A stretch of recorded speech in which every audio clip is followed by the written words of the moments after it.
he's been knocking people out as well. He's been able to submit some of the guys as well. So we can see he has displayed both striking and better jiu-jitsu skills than Merab. But at the same time, he has not faced the level of competition that Merab has faced. Yeah. So that kind of started convincing me more towards Merab. But now, after putting a lot of thinking yesterday, I was actually thinking about the fight again. I was like, there's no way Umar is losing to this Merab. The thing is, I think Umar is a very clever fighter. People don't rate the IQ level of Umar. If you watch his fights back, Umar is so good at like adjusting to the fights.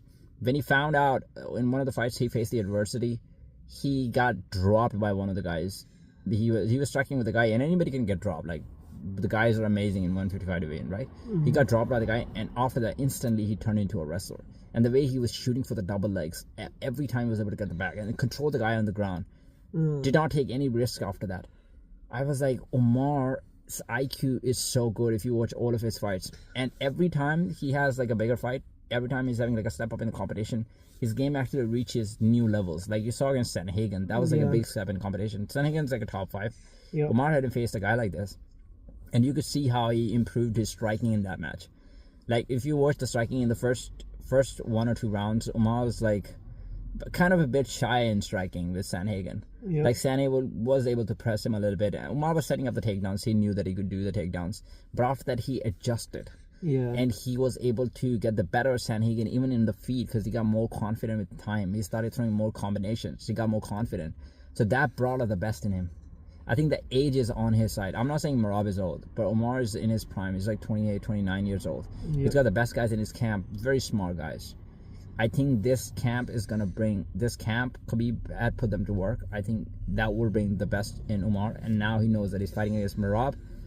I think he's worked really hard for it. I think that's going to bring out the best in him. And I think on the ground, Umar is much better. I think his grappling is much better. I think Merab is going to find very hard to actually take Umar down. And if you look at the takedowns, the way Merab actually took down people, it was mostly because the people were tired. Like against Henry Cejudo in the first round, he wasn't getting easy takedowns when Henry was defending it. I don't think and Henry got tired in the 3rd round. I think that's one of the reasons that Merab kind of like dominated him in the 3rd round. I don't think that's going to be the case with Umar.